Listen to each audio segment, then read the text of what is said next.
Вітаю, друзі. Ну що, несеться? Давайте поговоримо про важливі речі. Хоча несеться, мені здається, країна до прірви, а не тільки стрічка новин.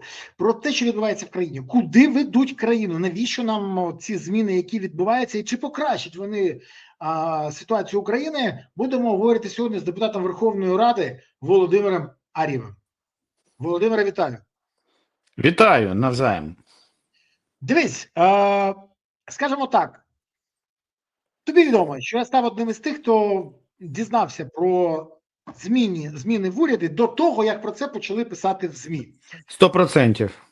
Більше того, злі язики з Банкової, коли мені це повідомили, я запитав, коли це було вирішено? 15 хвилин тому. Я запитав ще одного злого язика. Теж я почав запитувати депутатів. Ну, кого мені ще запитувати, бо вони повинні голосувати.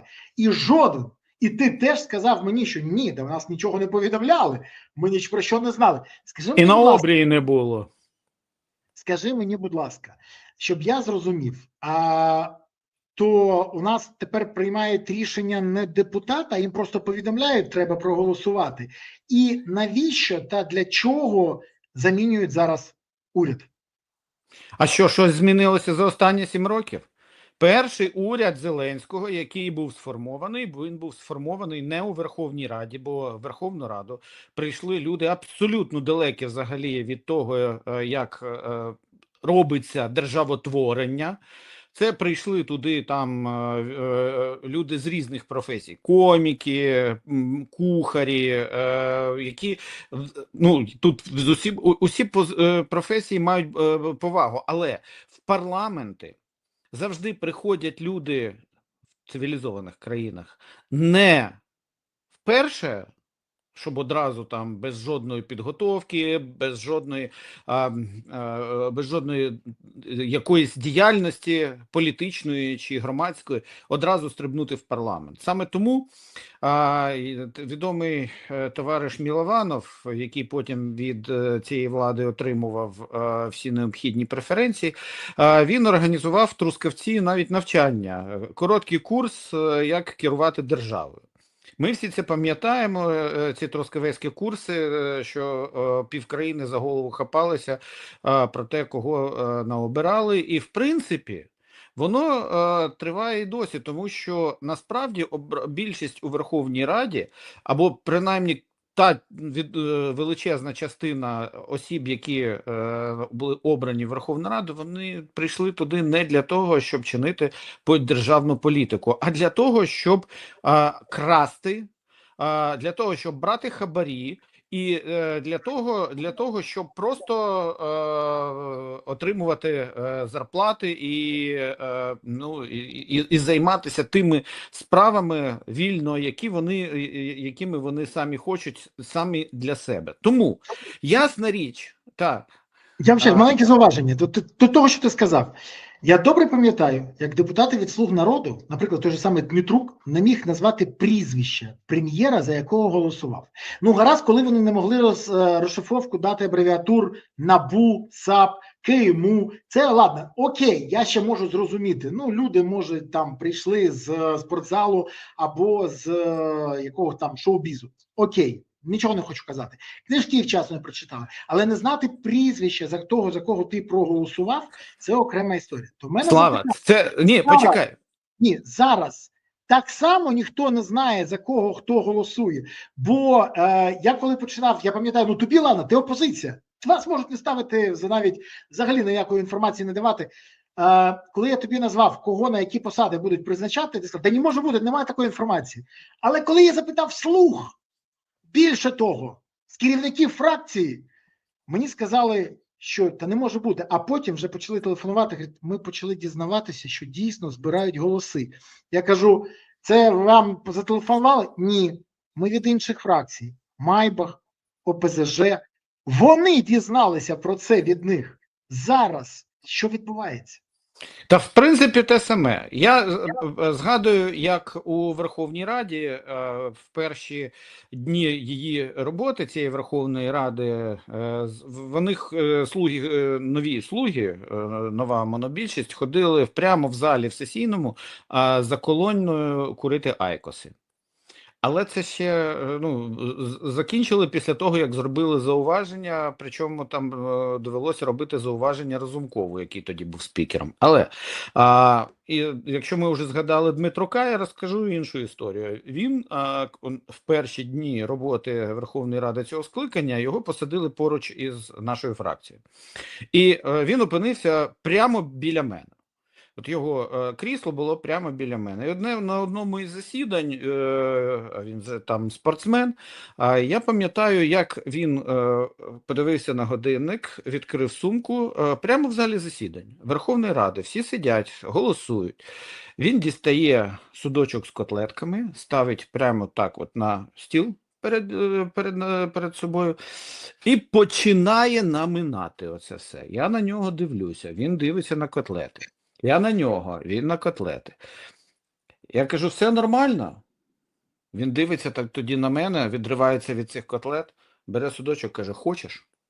Я, чесно, я тоді описав цю історію, виявилося, що це спортивне харчування, але людина навіть не мала елементарного розуміння, що вона знаходиться в парламенті, в залі парламенту держави, ну і, вибач, хавати оце ото. Прямо в залі парламенту держави, ну, взяв кави, да, там, ну, шоколадку, там, швидко, там, цукерку шоколадну з'їв, там, якщо дуже голодний. Але, ну, просто отак от повноцінний обід, ну, вийди в їдальню в підвалі, попроси розігріти, там, ще й дадуть мікрохвильову піч.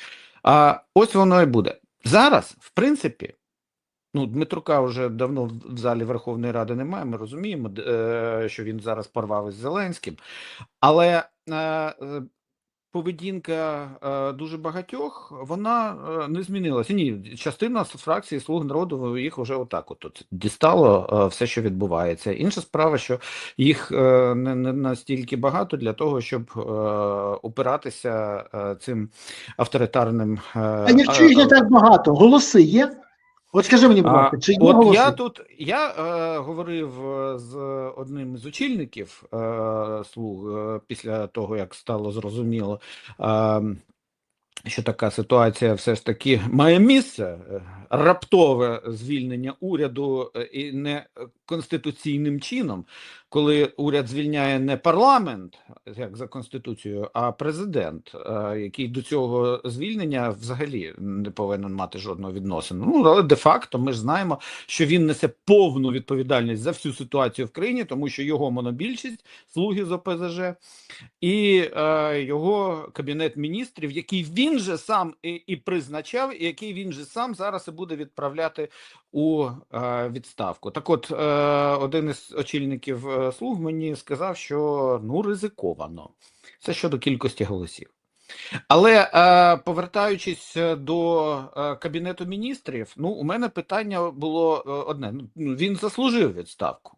Однозначно заслужив, бо такої корупції, ну, можна порівняти хіба що із урядом Азарова, хоча тут важко буде порівняти, оскільки тоді не було НАБУ і кількість справ проти урядовців всіх складів уряду і Свериденко, і попередника Шмигаля, вона просто зашкалює, ну, рекордна за всі часи існування НАБУ і за часи існування урядів з 2014 року. Так, ну, такого просто валу не було. Там через одного міністр під підозрою або готується підозра.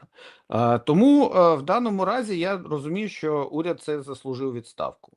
І, до речі, навздогін я буду подавати зараз чергову заяву про злочин до Національного антикорупційного бюро щодо Свериденко. І проте я все ж таки хочу зауважити одну річ, що ми не бачимо зараз найголовнішого. що ми не бачимо зміни системи. Тому новий уряд буде не краще. Це уряд не призначений Верховною Радою, це уряд Зеленського. Він несе відповідальність за те, що він туди насовував корупціонерів, бо по факту він продавив всіх абсолютно туди. Але зараз так само ми не бачимо зміни підходів. Ми не вертаємося до конституційної моделі, коли прем'єр-міністр призначається, обирається коаліцією, ну, в даному разі, хай формально монобільшістю, яка вже ледь дихає, бо монобільшості там у них лишилось пару депутатів зверху. А президент лише вносить цю кандидатуру. Ми тут зараз бачимо просто, що парламент просто не ставлять ні в що в Офісі президента і президентом особисто. Так, знову ж таки ставлення як до департаменту із натискання потрібних кнопочок. Проте, Окей, так. да, але повертаючись до історії зі Свириденко. Стой, почекай. А давай Середенка окремо. В мене є цілий блок присвячений їй, бо з нею, Окей. мені здається, дають таку історію, як було з Даніловим, пам'ятаєш, якому пообіцяли посла в Молдові, який не посол в Молдові, але от тут якраз трохи витримки. Хай всі почекають, я зараз Так. дуже серйозні речі розкажу.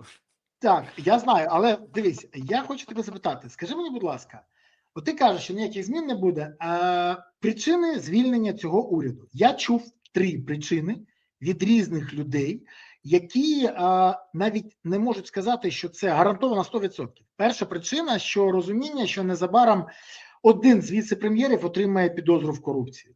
І саме тому повторюється такий же самий трюк, який ми бачили рік тому, коли був звільнений весь уряд, щоб не звільняти окремо Чернишова і не показувати, що кум Зеленського отримав підозру в корупції. Це перша версія. Друга. Реально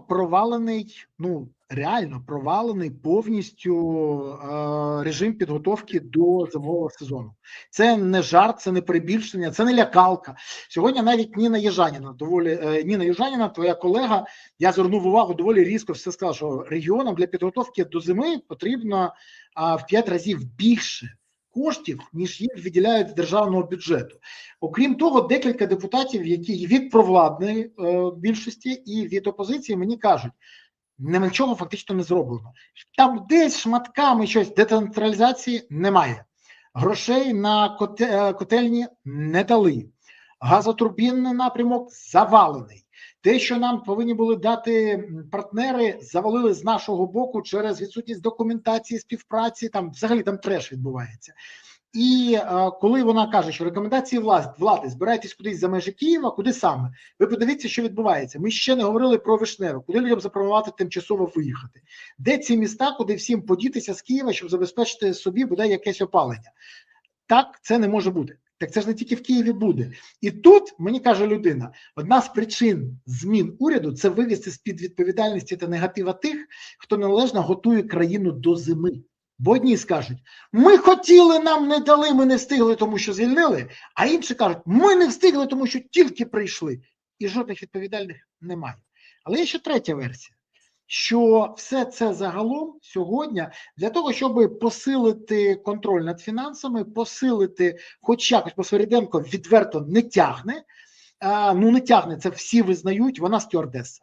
Вона гарно приносила каву Єрмаку, вона гарно з ним їздила, літала, щоб він використовував літак, але вона не може виконувати ті обов'язки, і всі це розуміють. Так от, заміна і плюс посилення силового блоку, про які у нас тихо мовчать, це ми окремо поговоримо, то в мене до тебе запитання, якась з версій близька до реальності, чи тут той сама історія, коли всі три теми, причини можуть бути одночасні, і це тоді і дає загальний пазл. Всі 3 і ще більше. Це всі 3 в одному. І я будь ласка, перед тим, як ти відповіш. Друзі, підпишіться на канал. Я ж забув найголовніше. Вибач, Володя, але це важливо. Поставте вподобайку, поширте відео і прокоментуйте. Напишіть, до речі, що ви думаєте з цього. Яка з версій найреалістичніша, на вашу думку? Хоча Володимир каже, що всі. Тоді пишіть теж всі, або перша, друга, третя. Зараз буде ще й четверта. треш. Чекайте тоді, що скаже Володимир, і тоді пишіть. А поки не пишіть, звідки ви дивитесь, куди закинула вас доля, де ви чекаєте або наближаєте перемогу. Місто, селище, країну, район, область, пишіть. І якщо, не дай Боже, у вас зник мій канал з фокусу вашої уваги або з стрічки, знаєте, що Володимир Олександрович Зеленський не хоче, щоб ви знали, що я розповідаю, і мене заблокували на території України. Тоді використовуйте VPN. На жаль, така практика є ще в Росії і в Білорусі. Там теж забороняють опозиційних політиків і критиків влади, і вимушені всі користуватися VPN. На жаль, по російському шляху йдемо. Про це ми поговоримо пізніше. Тому підпишіться, поставте подобайки, прокоментуйте, поширте, коментуйте. Це важливо. Пане Володимире, слухаю вас. Ну, власне, четверта історія це те, що дійсно Зеленський, здається, увірував у можливість проведення виборів цього року. Я, наприклад, до проведення виборів ставлюся дуже скептично, тому що в даному разі я не бачу поки що бажання Путіна завершувати війну, а після ескалації я думаю, що період до моменту, коли можна буде добитися припинення вогню, а про ескалацію я говорив дуже давно, і от вона вже зараз починається по висхідній. То я думаю, що найближчим часом навіть говорити про те буде дуже важко. І особливо з огляду на розкриті нещодавно посилення відносин між Росією і Китаєм. Китай дуже і дуже активно зараз використовує російський досвід атак на Україну і роботу, вивчає роботу і принципи роботи західних систем протиповітряної оборони, а Росія отримує від Китаю доступ до технологій штучного інтелекту для ройового використання нападу дронів і до мікрочіпів для того, щоб отримувати їх для своєї зброї. Але я тут зараз уже дуже сильно відійшов, проте Зеленський, здається, вірить, що вибори можуть бути дуже скоро. І тому четверта причина, він має за мету, точніше, це я вважаю, що це не версія, а все, що ти назвав, Слава, і все, що відбувається, це має причини свої, низку причин. І четвертою є те, що він хоче посилити блок силових відомств і, зокрема, призначити голову СБУ, на яку пророкують наразі поклада, якого в Службі безпеки України, в мене знайомі, називали людиною, яка може намалювати реальність, будь-яку реальність широкими мазками, тобто без жодних моральних обмежень. Він готовий виконувати абсолютно всі накази, які будуть йому даватися його безпосереднім керівником, яким є президент України. А також позбавити посади не тільки урядових, а всіх тих, хто починає здобувати велику довіру саме завдяки ефективності своїх дій. Ефективності дій не заради себе, а заради країни. І тут от якраз ми бачимо, а також тих, хто можуть теоретично складати конкуренцію на тих виборах, які Зеленський вже увірував. Ну і тут, ясна річ, тут теж комбо, посилення силовиків і ліквідація конкурентів з посад, вони мають одну мету – розчищати політичне поле. І розмити, наприклад, якби звільняти з посла одного Залужного, то це буде дуже гучно. Але якщо все це буде робитися одним скопом, я думаю, що це навряд чи на цьому тижні вдасться зробити таким чином. Або вони провалять цю історію, і вона не матиме належного ефекту, або буде виконувати обов'язки уряду. Знову ж таки, Господи, прости, Шмигаль. Вибач, будь ласка, що ще може Шмигаль? Він може все, да, я розумію? Ну так, як перший віце-прем'єр, я не знаю, універсальний солдат. Але в даному разі ми говоримо зараз про те, що будуть в одному котлі вирішуватися всі питання. І, вочевидь, за останній час оцих, як зараз люблять використовувати це слово, з трохи кримінальною термінологією, зашквари, да? Їх набралося стільки, що доведеться просто, вже немає виходу, як обнуляти, але тоді просто під це вже будуть і додавати всі інші потреби для Зеленського, для того, щоб укріпити свою владу. Інша справа, я бачу, що, по-перше, це не допоможе. Скільки би він зараз силовиків уже не укріпляв, те, що я дивлюся, те, що я відчуваю, що люди мають, скажімо, терпець на останній волосині. І мало того, всі рейтинги, які малюють Зеленському, вони насправді, як я вже не один раз говорив, мають одну велику хибу. І вона полягає в тому, що ці рейтинги не враховують масові відмови людей брати участь в соціологічних опитуваннях. Бо соціологи, які показують рейтинги Зеленському, вони навряд чи йому показують кількість відмов громадян від участі в опитуванні. Це дуже важлива цифра.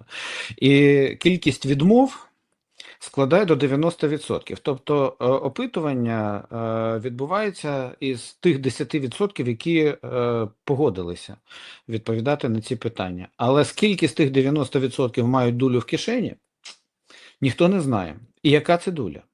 Теж ніхто не знає. Тому що дуже важко зараз туди залізти і добитися правди від людей, які залізли в ракушку, і з огляду на мстивість керівництва держави і просто розгул і абсолютно безкарність силових структур, всіх силових структур, то люди воліють правду не казати, а кількість сміливих, яким, в принципі, нема чого втрачати, вони якраз і вкладаються в той відсоток із 10%, які можуть чітко сказати, я вважаю, так і все.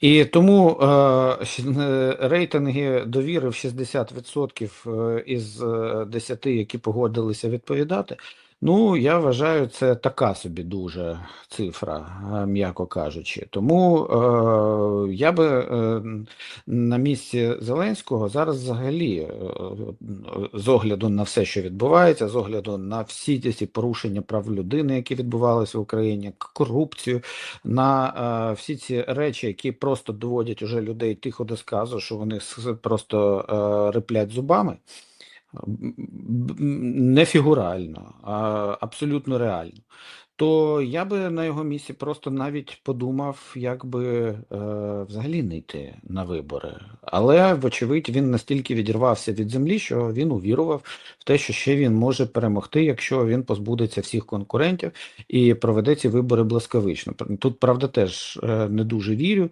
що Верховна Рада буде так спокійно голосувати за всі закони, які будуть потрібні для проведення виборів. Хіба що будуть уже нагинати так і тиснути так, як ніколи.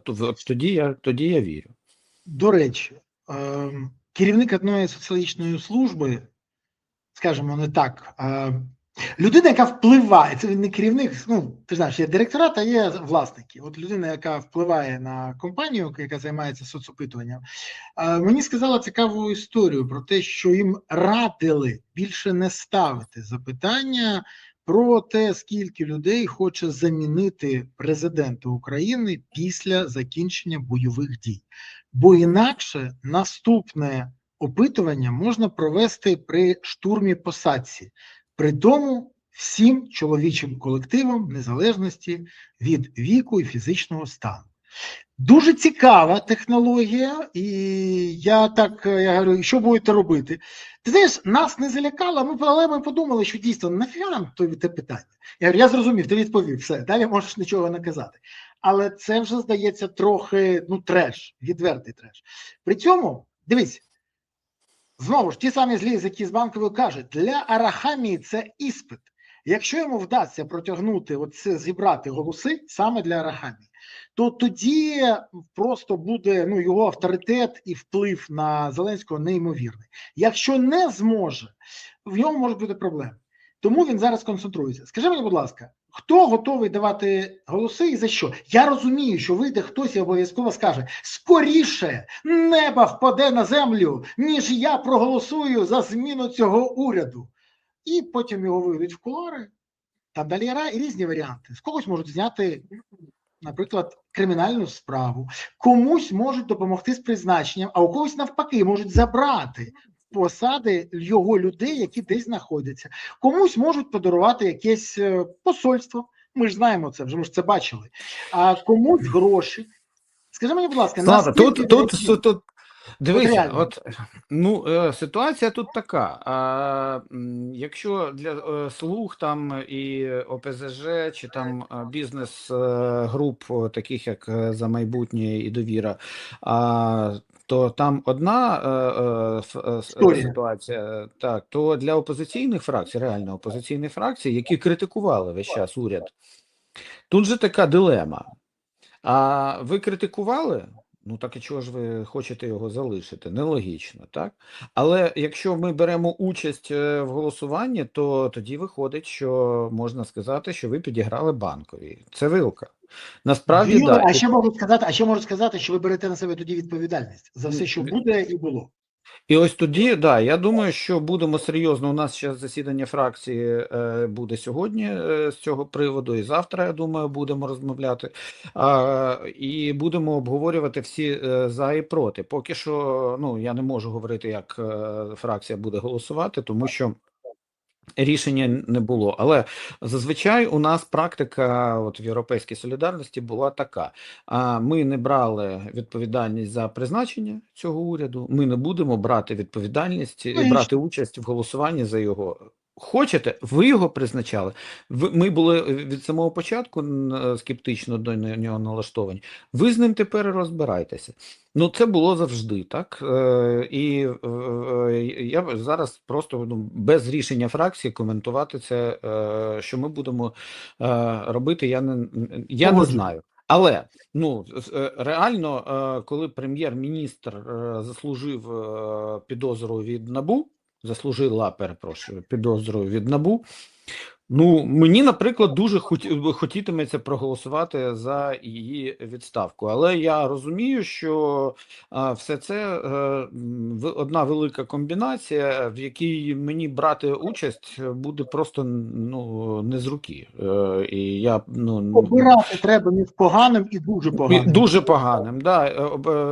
В принципі, Слава, ми з тобою в 2014 році були в парламенті і бачили неодноразово рішення, які приймалися саме так. Ні, є третій варіант ще нічого не робити, але в принципі Зеленський і його команда користуються часто саме цим варіантом, як у випадку наприклад, із мобілізації.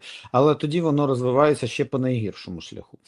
Тому так, і тому я просто впевнений в тому, що ми повинні зараз підійти до цього з точки зору державницької. От є, наприклад, є особи, які, якщо можуть бути звільнені, і які можуть бути посадові особи, мається на увазі, і які достатньо сильно себе проявили, і грати в цю гру, да, в загальній димовій завісі для того, щоб всі речі провели. Ну, я не хочу. А щодо Арахамії, да, він буде збирати голоси.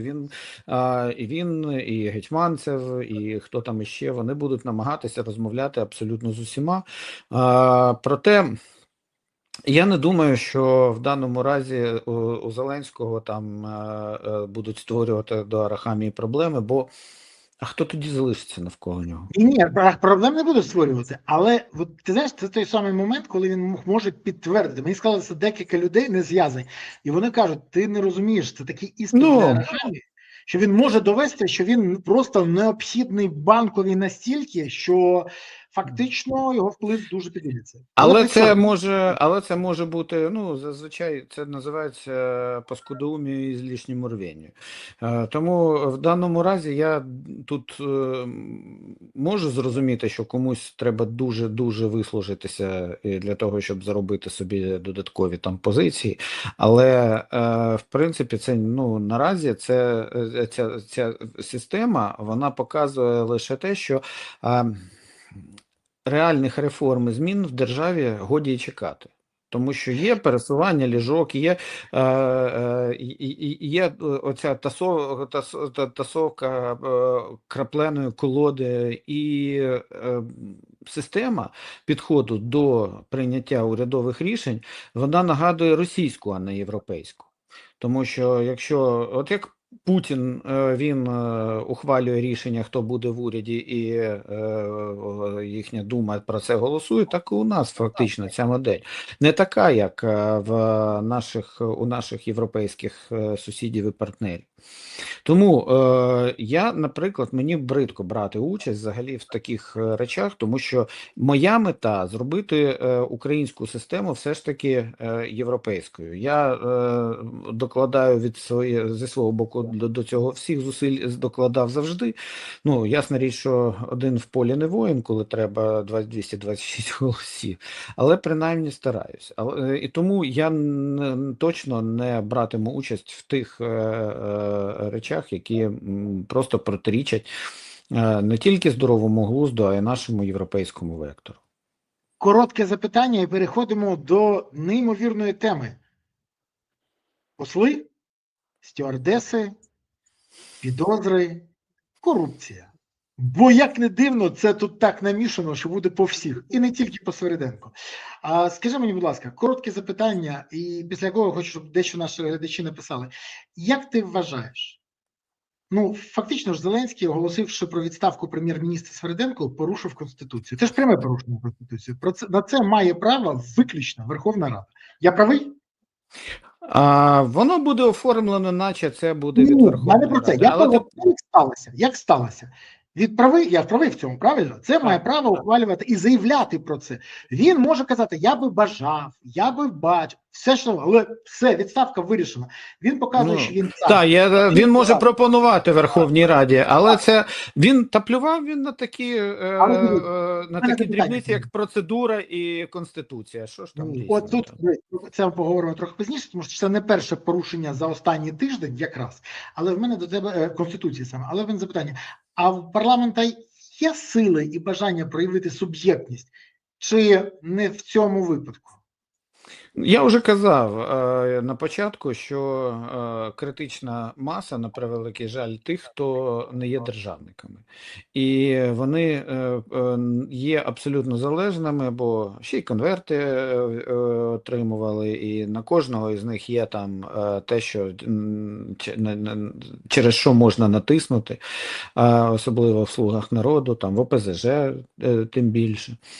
Тому я вважаю, що якщо будуть тиснути сильно, то 226 наберуть. Але чим далі, тим більше, навіть керівництво «Слуг» вважає, що це неоднозначний процес, тому це означає лише одне, що процеси бурління і внутрішній протест наростає у Верховній Раді. Та ще раз кажу, за 7 років більшість депутатів «Слуг народу» не навчились бути суб'єктними. Ну, це таке, стадо, яке і залишилось стадом. Інші, там є інші, і там треба сказати, що які починають висловлювати власну позицію, і я до них ставлюся із повагою, бо вони розуміють, до чого все іде. Знову ж таки, вони наразі поки що в меншості. Дивись, навіть зайця можна навчити курити, а ведмедя їздити на лісопеді, але схоже з «Слугами» примусити розумні та... Тільки сенс, тільки кажуть, який в тому є сенс. Так. Будемо тренувати зайців, з ними легше. Але давай перейдемо на послів. Ця тема дуже гаряча. Відомо, що Зеленський, скажуть, що готовий призначити і запропонував Свериденко, вибач, посаду посла, але інформація про призначення стюардеси послом доволі передчасна. Так, стюардеса Єрмака закінчує роботу прем'єр-міністром, але нема погодження Сполучених Штатів, нема Гремана, нема нічого. Тому пропозиція або обіцянка посади посла у Сполучених Штатах виглядає як та ж сама обіцянка, історія, як була секретарем РНБО Данілова, якому пообіцяли, що він буде послом у Молдові, який ніким не став. Хоча обіцяли, і він заявляв, але бачимо, що сталося, особливо на тлі того, що і в неї може з'явитися підозра в корупції. До речі, тут же треба пояснити, що інформація про те, що посол України у Сполучених Штатах Стефанішина попросила завершити дипломатичну службу, теж не зовсім відповідає дійсності. Просто на Вашингтонщині знають, що НАБУ і САП планують оголосити підозру Стефанішиною. Там є дуже цікава історія, ЗМІ пишуть про квартиру, але там не тільки. І тому з Вашингтонського обкому дуже наполегливо попросили прибрати її, щоб, не дай Боже, не було цієї ганьби під час того, як вона посол в США. Ну, не хочуть вони ганьбити себе, і тому кажуть, забирайте її назад, все, кого завгодно. І тому Зеленський повідомив Стефанішині, що вона хоче попросити про завершення дипломатичної кар'єри. Тут все як, пам'ятаєш, в старому одеському анекдоті, коли «Сьомочка, йди додому». Мама, я хочу спати чи пісяти, ти хочеш їсти. Так і їй повідомили, що вона хоче піти з посади. Тому скажи мені, будь ласка, що не так з пані Свериденко? Що в неї попереду з НАБУ? І взагалі, яких ще послів можуть замінити на тлі цього всього галузу? Ну, я думаю, що під загрозою Залужний, тому що там дійсно на Банковій давно руки чухаються його прибрати, і він може бути просто піти під виглядом ротації. Там, ну, намагатимуться це красиво обставити. Ну, якщо вже посла Америки, то значить і посла Британії можуть, нашого посла в Америці, так і посла в Британії можуть зняти. Але зі Свериденко це дійсно окрема історія. Ну, по-перше, ми бачимо, що вона замість того давно вже, що, якщо вірити її декларації, замість того, щоб готуватися до зими, наприклад, в 2025 році, вона на 3 мільйона гривень навикладала у Київській школі економіки.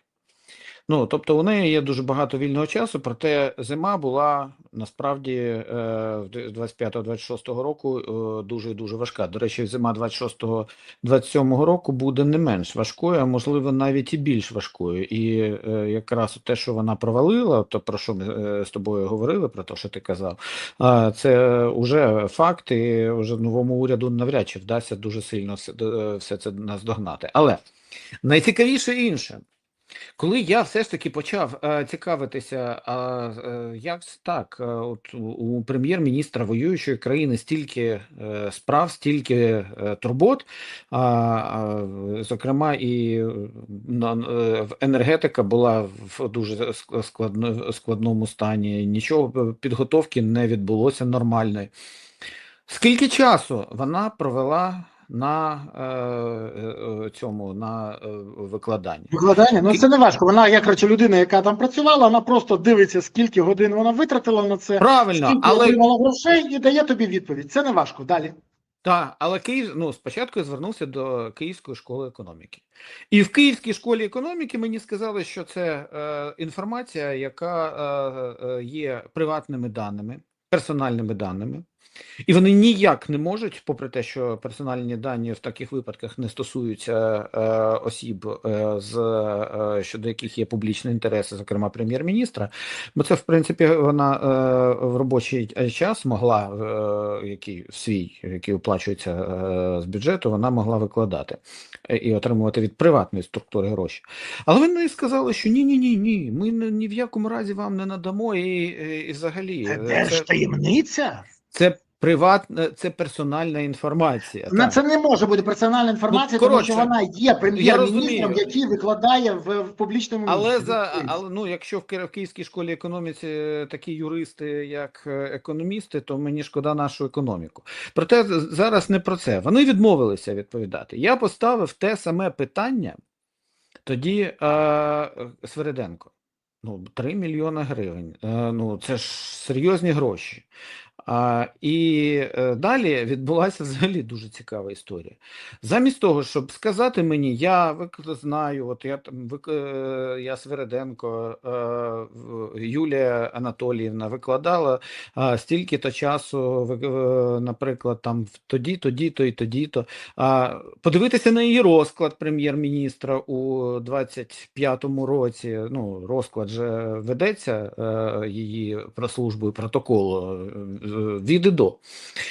Але натомість вона мені надсилає відповідь, якщо тут можна її показати, да, то О, ти мені надіслав, я зараз. так, от дивимось. вона надіслала відповідь на мій запит, що замість того, щоб написати, скільки вона викладала, вона переадресувала мій запит до Міністерства освіти і науки. Тобто, наче Міністерство освіти і науки Я має... зачитаю це. Я зачитаю, це бомбезно. Розглянувши ваш запит, оголошений на засіданні Верховної Ради 9 червня 2026 року, повідомляю, що МОН доручено опрацювати. Ще раз, МОН доручено? Я вибачаюсь, це ж вона не знає, скільки вона працювала, чи як? Так, виявляється, що можливо вона вважає, що Міністерство освіти і науки має рахувати, скільки годин вона відпрацювала за 3 мільйона 200 тисяч гривень. А в минулий рік це рекордна взагалі сума. Я таких сум не знаю. Наприклад, мої колеги, які викладають в КШЕ, в Київській школі економіці, і реально викладають. От Наталія Піпа, наприклад, Інна Совсун. Вона задекларувала за реальне викладання 160 тисяч гривень, а там 3 мільйони 200 тисяч. Це я вірю. А що це таке? А це відповідь, от коли вона Свериденко надіслала в Міністерство освіти і науки, Лісовий. Для того, щоб підготувати мені відповідь, скільки Свериденко викладала часу, він направляє цей мій депутатський запит, в межах компетенції має звернутися до університету щодо надання інформації, направляє знову до Київської школи економіки. А Київська школа економіки, відповідаючи на запитання МОН, надсилає копію тої відповіді, яку вона надіслала мені. Коло замкнено. Тобто, я після цього абсолютно... Слава, я після цього абсолютно впевнився, після того, як уже Свериденко не змогла назвати, скільки вона викладала, що це насправді фіктивне викладання. А якщо фіктивне викладання, значить в Київська школа економіки можливо, ще раз скажу, платила їй за щось. За що могла платити Київська школа економіки? Почекай. Свого я часу розумію, що Київська школа економіки, це якою керує Тимофій Милованов, який призначений в Укроборонпром був і в Енергоатом, притом в Укроборонпром він призначений був від Міністерства економіки, яким керувала пані Свериденко. А саме ще так треба зауважити, що Тимофій Милованов був призначений в Енергоатом тоді, коли там царював Міндіч, і пан Милованов не бачив нічого з того, що повинен був бачити, за що отримав гроші, і жодної копійки в бюджет не повернув. Я ніде не помилився? Ні, не помилився, та і в Укроборонпромі він же потім вийшов і звідти. Він теж так само нічого не помічав. Але це не все. Що Свериденко його подавала в наглядову раду Укроборонпрому, а Милованов потім давав Свериденко гроші, просто не ринкові гроші за викладання, яке підтвердити неможливо, то там ще одна річ є. Міністерство економіки, яке очолювала Свериденко, Свириденко підписувала гранти для Київської школи економіки від наших західних партнерів. Тобто це гроші, які йшли до Київської школи економіки. І тут якраз це можна все трактувати, ті гроші, які отримувала Свириденко від Київської школи економіки за невідомо що, тому що немає жодного підтвердження тому, що вона викладала там, і я його не отримав протягом півроку, то це може бути неправомірна вигода. Неправомірна вигода – це є якраз стаття, яку розслідує Національне антикорупційне бюро України. Отже, я подаю зараз всі ці факти, які я зібрав, до Національного антикорупційного бюро України. І тут якраз те, що я радився з юристами, це достатньо серйозні підстави для того, щоб НАБУ порушило провадження і провело реальне слідство, тому що відмовити НАБУ надати інформацію, скільки за 3 мільйони, понад 3 мільйони гривень задекларовані Свириденко, вона провела під час навчання, точніше навчального процесу, скільки вона прочитала лекцій, провела семінарських і практичних занять, то тоді можна буде говорити про те, а що ж там відбулося. Ну а те, що вони оповили це такою таємницею, ще раз мені підтверджує, наприклад, особисто мені підтверджує, що є всі ознаки того, що це є фіктивною викладацькою діяльністю, а гроші були за те, що вона надавала певні послуги і Київській школі економіки, і Мілованова. На превеликий жаль, у них був, я їм давав в Київській школі економіки, Мілованову особисто шанс не один раз відповісти чесно і відповісти прямо. Вони цей шанс змарнували.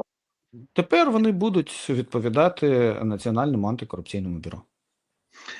Щось мені підказує, що імовірність того, що пані Свириденко стане послом, тільки що ще більше зменшилася. А ймовірність, що вона отримає підозри, збільшилася. Мені Ну, хай не вирішують американці, чи вони будуть з таким бекграундом. Я розумію, про що ти кажеш. Агріман людині для того, щоб вона їхала і представляла Україну в Вашингтоні. Мені здається, що тут Володимир Олександрович бідоноситься. Бо Свириденко відправив в Штати, і вона таки отримує зараз підозру. Вибач, Стефанішину, зараз Свириденко. Мені здається, ну це ж не люди навколо Зеленського такі погані, це просто він, мабуть, бідоносить. Ну, тобто, Чернишов з підозрою, Шурма з підозрою, Єрмак з підозрою, всі успішні менеджери з підозрою. Мені здається, ну це ж не вони погані такі, це ж він був Пороблено. 100%. Треба телефонувати Вероніки Феншуй офіс. Хай щось радить. Негайно хай знімає порчу. Да. Сміхом, мені тут сказали, що по мені радились з Веронікою Феншуй офіс, і вона підтримала накладання санкцій. Я казав, ви все розжартуєте? Ці ж самі злі язики з Банкової, які повідомили про зміни в уряді. Я не жартую тобі. Тобто, ну мені здається, це взагалі там дуже хвора історія. І я коли запитав, я кажу, почекай, ну це стьоп, ну відверто, Слав, це не смішно, взагалі не смішно. Він не консультується. Я не можу, чесно кажучи, навіть зараз повірити, що це може бути. Ще раз, він з нею консультується. Тому і дата 07.07, вони хотіли це зробити, особливо перед днем народження Залужного, це окрема історія, там багато чого цікавого. Але, щоб ти розумів, я вважаю, що от цей треш колись повинен бути не просто закінчений, а вивчатися психіатрією. І я дуже хотів би почитати дослідження про розумові здібності і про психічні здібності людей, які керували країною в цей час. Бо мені здається, не все так у нас добре. Але дивіться, друзі, хочу до вас звернутися. Будь ласка, якщо вам не важко, підпишіться, поставте вподобайку, нарешті, що ви це зробили. Поширте відео, порадьте цей канал своїм друзям, знайомим, колегам, родичам, близьким, сусідам. Хай знають більше. А ще я вас дуже прошу, напишіть в коментарях, що ви думаєте з цього, що ви почули, і звідки ви дивитесь цей ефір, куди закинулась доля, де ви чекаєте або наближаєте перемогу. Це дуже важливо. Якщо цей канал зникне з вашого фокусу уваги, тоді, значить, Зеленський мене заблокував, я його знову дістав. Тому використовуйте VPN. На жаль, така практика є ще на Росії і в Білорусі, коли опозиційних політиків намагаються закрити від місцевих, щоб люди не знали, що відбувається. І або інколи там, наприклад, знищують, як знищили того ж самого Навального, як ми до нього не ставилися, але його вбили. І як вбили Політковського, як вбили Німцова, якого ми з тобою знайомі по парі. Тому дивіться уважно, якщо ви бачите, що щось зникло, включайте VPN і ви побачите знову. Ви У маєте... мене VPN немає, до речі, а доступ до каналу, от я бачу, є все. Є, я знаю, що є. Ну, я ж комунікую, повір мені. Вони намагаються там по повній працювати. Тому, якщо що, знаєте, що робити. Ну і пишіть, звідки ви дивитесь. Місто, селище, країна, регіон, район, область. Це важливо. Я дякую кожному, хто не байдужий. Активні нам потрібні, а пасивних нас вистачає. Особливо пасивних багато в Офісі Президента. Так от, скажи мені, будь ласка, вперше з 2023 року ми побачили, що коли почалися напади на військових з 23-го року, президент зреагував на це вперше. І відбулося це після ганебних ситуацій у Львові. Як зреагував? Не взяв нічий бик, просто сказав, да, це погано. Що саме погано? Хто з них поганий? Назвіть. Але ні. Я хочу нагадати статистику для всіх, хто знає. Це статистика Нацполу. 2022 рік. Зафіксовано 5 конфліктних ситуацій з ТЦК. 2023 – 38. 2024 – 11.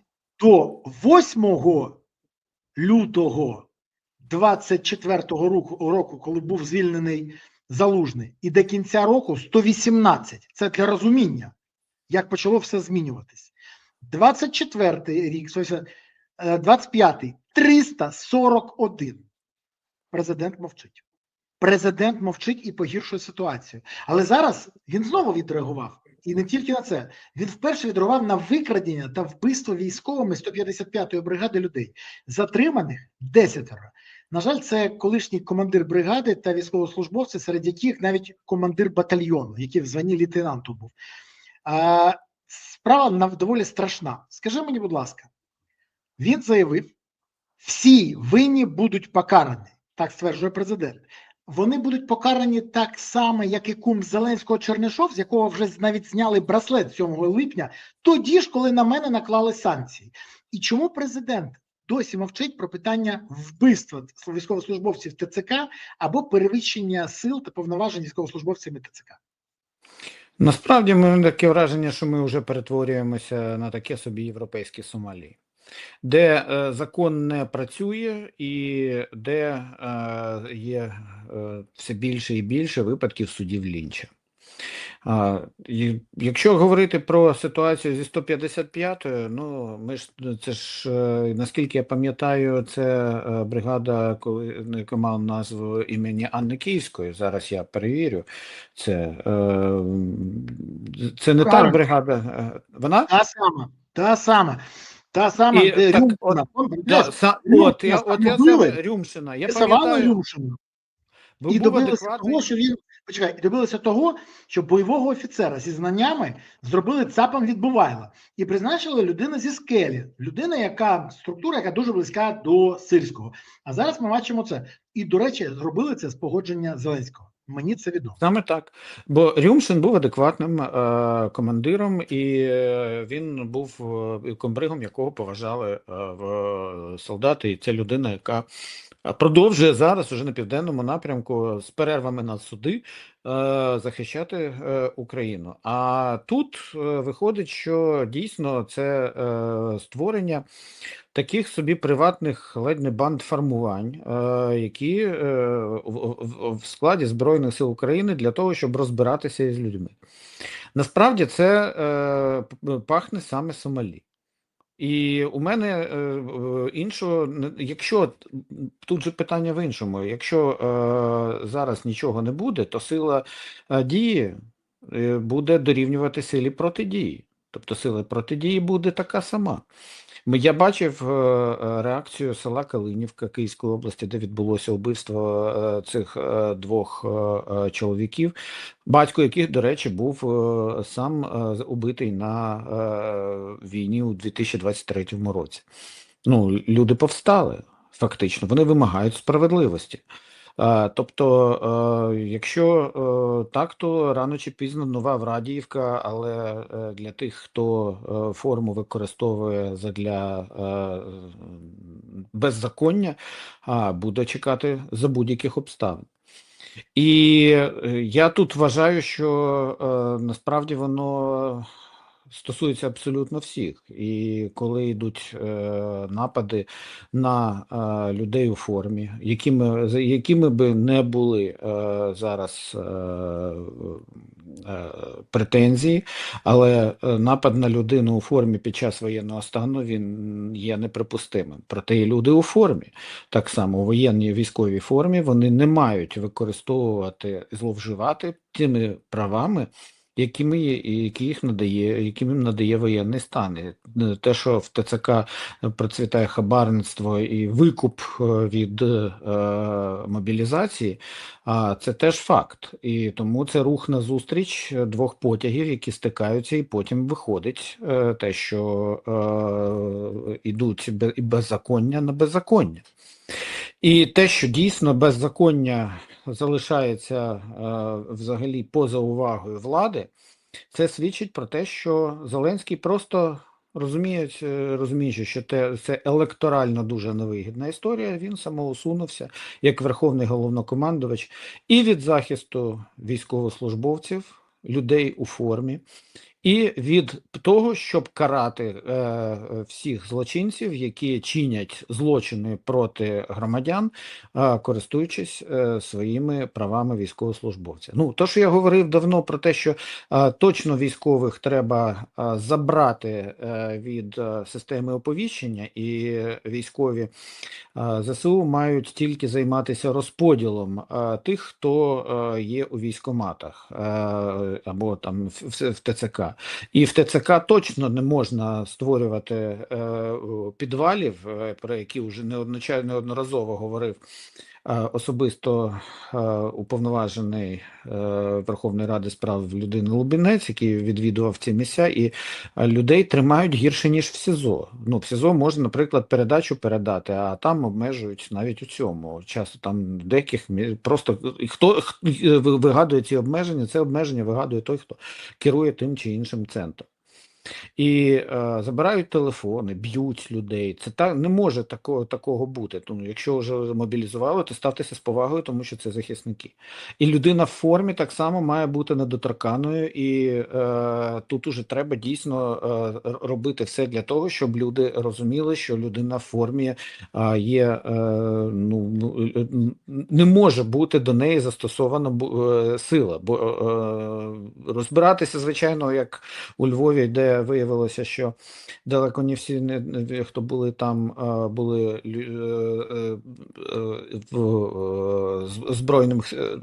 мали відношення до Збройних сил України. Виявляється, що ТЦК наймали тітушок. Але з цим, якщо є такі факти, то з цим треба розбиратися і не боятися. Бо якщо беззаконня є, то непокаране беззаконня, воно буде плодитися в прогресивній, ледь не в геометричній прогресії. А якщо так, то це захлине країну, і виходити із цього нам доведеться ледь не з кров'ю.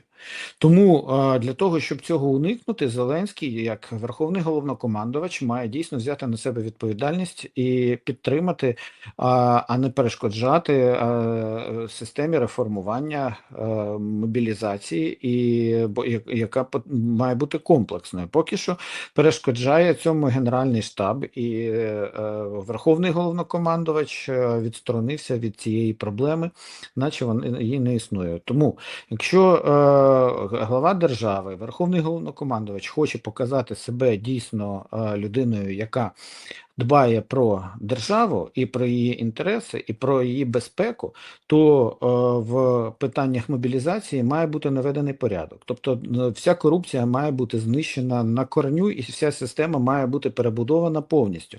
Я вважаю, що доставляти до ТЦК злісних можна бути тільки злісних порушників, які були оповіщені належним чином про те, що вони мають з'явитися в той чи інший час час до центру комплектації, вони цього не зробили. Але якщо просто, ну, от я знаю випадки, коли пакували громадян інших країн, які не мають громадянства України, або зараз там у Львові запакували хлопця, якому виповнилося напередодні 25 років, наступного дня його просто схопили і, надаючи можливості навіть вибрати підрозділ, просто закинули в буси і відправили туди, куди вважали за потрібне. Ну, тобто це насправді всі ці речі, вони потребують, тільки людині 25 років виповнилось. Він навіть ще не встиг піти в військкомат для того, щоб переоформити в ТЦК, для того, щоб переоформити документи. Але всі ці речі, вони мають бути якось зараз унормовані, і без цього ми опинимось в ситуації, коли градус напруги і взаємної ненависті в суспільстві, і там як військові проти тих, кого вони називають ухилесами, і родичі, і прибічники різних сторін будуть готові взятися за ножі. Деякі вже пишуть про те, що готові потрошити цивілів як свиней. Я коли читаю про це, я просто у мене волосся дибки стає, що до чого ми дійшли. Ми вже один одного збираємося всередині країни різати. Ну, тобто я, чесно кажучи, розумію, що тут дійсно без серйозного втручання і без серйозних законодавчих змін обійтися не вдасться. Якщо Сирського все влаштовує, то його це влаштовує як військового, можливо, як того, кому ця система вся подобається. Але для того, щоб зберегти внутрішній громадянський мир, для того, щоб не полихнуло в тилу, треба терміново вводити зміни. Я тут, до речі, підтримую саму ідею міністра оборони Федорова, що ці зміни вже не просто назріли, вони перезріли. І якщо він дійсно йому дадуть це зробити, то я думаю, що у Верховній Раді знайдеться дуже багато людей, які, якщо ця пропозиція змін буде дійсно схожа на те, що проблема буде вирішена, то її будуть підтримувати. І не тільки в парламенті, а і в суспільстві. І військовим, абсолютній більшості, їм теж не хочеться бути цапами відбувайлими за те, що в мобілізацію та сама влада перетворила на страшилку. Бо історії зі Скелею, з іншими підрозділами, вони тільки змушують людей, які готові навіть були йти захищати країну, ховатися, бо мобілізацію перетворили на каральну історію, замість того, щоб зробити захист батьківщини честю і дати людям додаткові привілеї. Люди до паніки бояться потрапити в ТЦК, тому що вони читають і бачать це з офіційних джерел, що відбувається там в тих підвалах.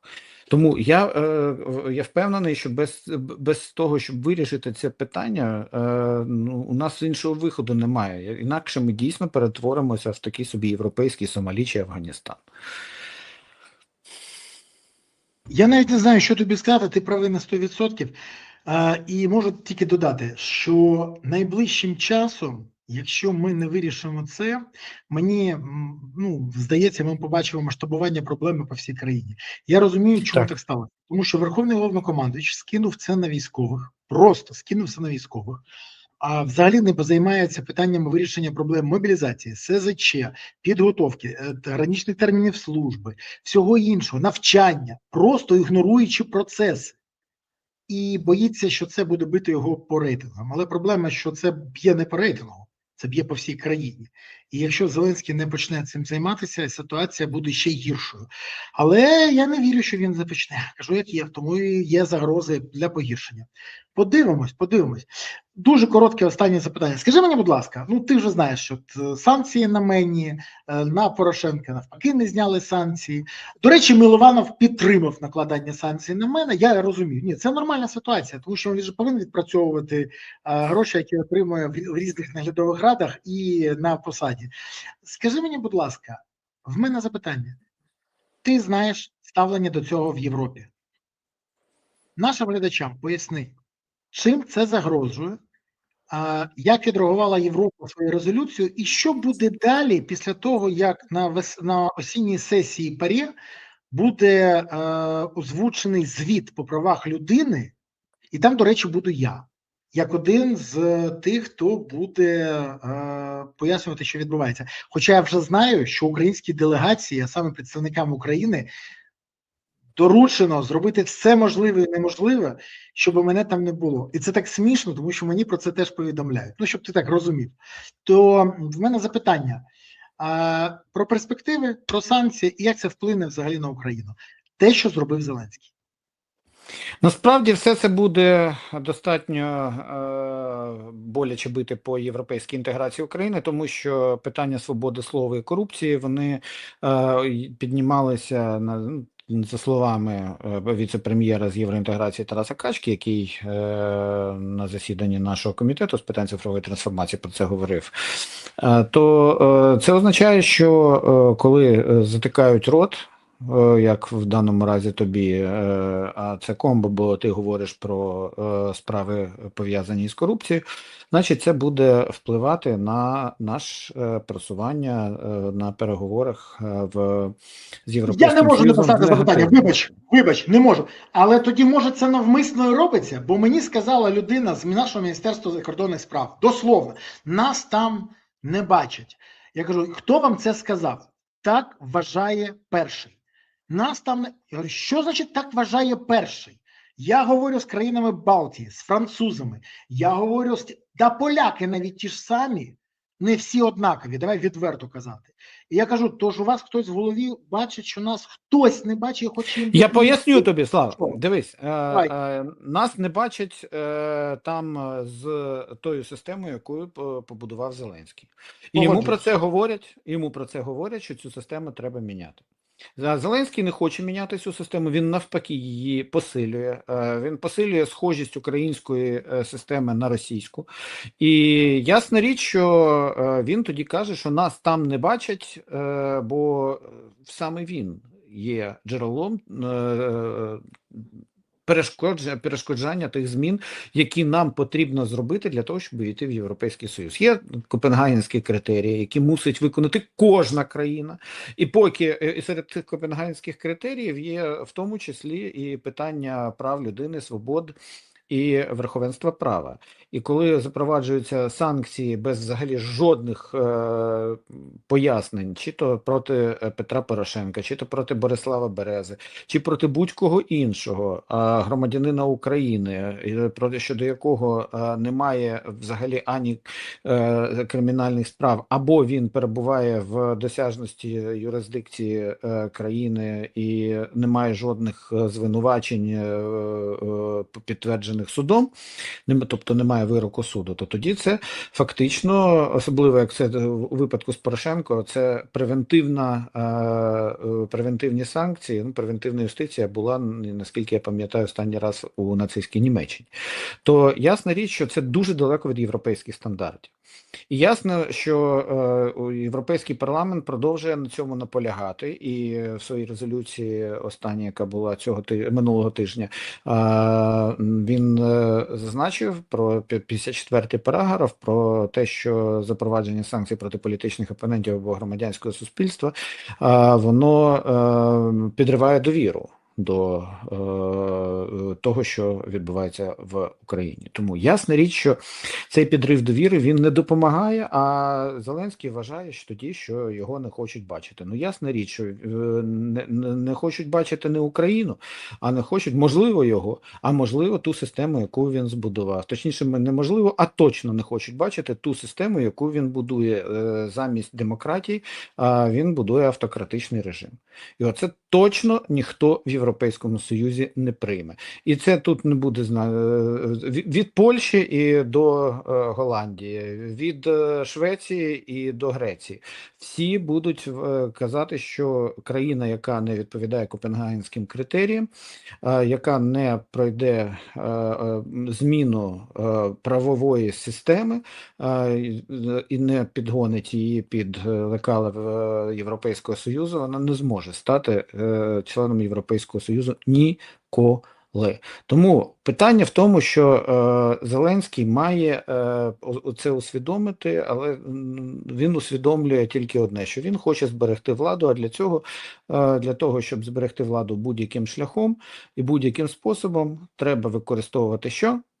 Треба використовувати російський метод керування державою. Оце мене найбільше злить, тому що ти знаєш, Слава, скільки я зусиль зробив для того, щоб Україна наближалася до Європейського Союзу, коли глава держави це все руйнує, то ясна річ, що я буду робити все для того, щоб максимально зупиняти ці руйнівні процеси, які для європейської інтеграції сьогодні здійснює Зеленський, і санкціями в тому числі. До речі, я знаю, що Зеленському зараз пропонують скасувати санкції для того, щоб уникнути ситуації в ПАРЄ, для того, щоб уникнути потім меморандуму з боку комісара Європи з прав людини, і для того, щоб не потрапив цей кейс в річний звіт Держдепу. Бо все це якраз буде бити по Україні. І тоді, якщо він не прибирає, він навмисно це робить. От і подивимось, залишилось не так багато часу. Володь, я хочу тобі подякувати за сьогоднішнє спілкування, хочу подякувати тобі за те, що ти знайшов час і за те, що ти доволі ґрунтовно пояснив всі ці речі. Тримаємось, попереду дуже важкі часи, Україна повинна вистояти, здолати ворогів і постати. Все так і буде, я в це вірю. Дякую тобі. Дякую тобі навзаєм. Тримайся. Все буде добре. Друзі, ну і вам я дякую за те, що ви сьогодні були в ефірі, за те, що були з нами, за те, що поставили вподобайки, прокоментували, поширили, підписались. Взагалі за те, що були активні. Справді, дякую, це каналу потрібно. Сподіваюсь, ви отримали відповіді на всі запитання. Напишіть, будь ласка, чи був цей ефір інформативним і чи отримали ви нарешті відповіді, які допомогли вам розібратися в питаннях.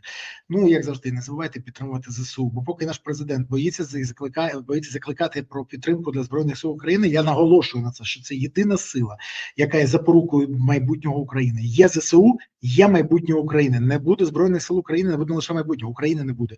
Тож гуртуємось навколо ЗСУ. Донатимо на ЗСУ, приєднуємось на ЗСУ, допомагаємо ЗСУ. Бо якщо ми згуртуємось навколо потреб України і ЗСУ, а це одне те ж саме, то тоді все буде Україна, а України буде гідне майбутнє. Дякую вам, па-па.